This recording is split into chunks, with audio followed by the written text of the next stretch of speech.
Bismillahirrahmanirrahim. Qala al-musannifu rahimallahu ta'ala wa nafa'ana bihi wa bi'ulumihi wa amaddana bimadadihi fi darin amin ila an qala. Bismillahirrahmanirrahim. Al-wudu'u utawi iki iku bab mertelake tentang wudu. Al-wudu'u utawi wudu lugatan ing dalam bahasane iku ismun aran li ghusli ba'dil a'dha'i maring basuh sebagian anggota badan. Secara bahasa kerennya etimologi ya. Secara bahasa wudu itu sebuah nama untuk membasuh anggota badan. Jadi membasuh anggota badan. Wudu. Makanya ada sebuah hadis yang disebutkan kalau tidak salah riwayat barakatut ta'am al-wudu qablahu wal wudu ba'dahu. Jadi berkahnya makanan itu wudu sebelum makan dan wudu setelah makan. Nah, ketika hadis ini diartikan secara bahasa bisa dikatakan wudu sebelum makan itu berarti ya mencuci atau membasuh. Berarti membasuh tangan. Jadi membasuh tangan. Tapi kalau diartikan secara syariat lah nanti wudu yang kita kenal itu. Jadi wudu itu secara bahasa membasuh. Jadi barokahnya makanan itu membasuh tangan sebelum dan sudah makan. Lebih-lebih wudu secara istilah atau secara syariat itu. Bismillahirrahmanirrahim. Wa syar'an lan ing dalam syariat iku ismun aran li ghusli a'dha'in maring basuh anggota badan makhsusatin kang den tertokake biniyatin kelawan niat makhsusatin kang den tertokake. Secara syariat, secara istilah wudu itu sebuah nama untuk membasuh anggota tertentu, anggota wudu tertentu dengan niat yang khusus.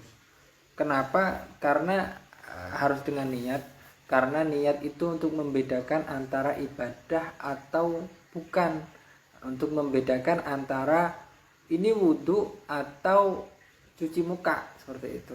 Kalau cuci muka kan nggak pakai niat. Lah niat ini untuk membedakan itu. Nah, makanya para ulama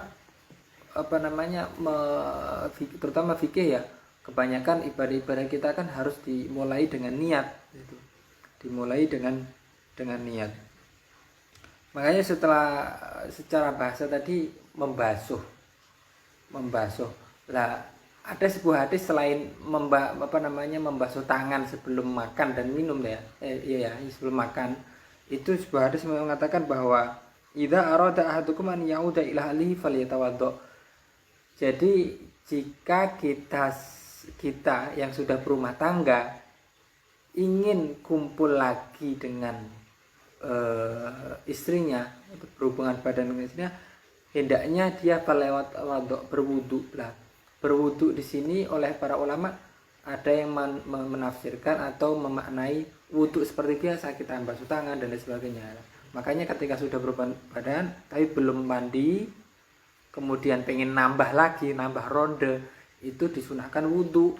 Nah, ada yang menyunahkan wudu ya wudu seperti bukan untuk mengangkat hadas tapi sunahkan wudu. Itu untuk apa? Hikmahnya salah satunya untuk apa ya? Cepat membangkitkan lagi biar nggak tidur terus gitu loh. Bukan tidur terus, biar bisa cepat bangun lagi seperti itu. Ada yang mengatakan seperti itu. Wudu. Ada yang mengatakan wudu itu dimaksud sini nggak butuh basuh muka dan lain sebagainya seperti yang kita kenal. Wudu ini diartikan seperti secara bahasa tadi, yaitu adalah membasuh anggota. Nah, anggota ini yang dimaksud oleh ini anggota membasuh kemaluannya, karena kan sudah ronde pertama mau ronde kedua dibasuh baru wudu lah, seperti itu. Ini khusus bagi yang sudah berumah tangga gitu ya. Jadi wudu secara bahasa itu membasuh, wudu sebelum makan, wudu sebelum nambah, seperti itu. Wudu secara bahasa. Kalau secara syariat tadi ya, sebuah nama. Tapi kalau itu wudu, hati-hati kalau wadu adalah air yang digunakan. Bismillahirrahmanirrahim.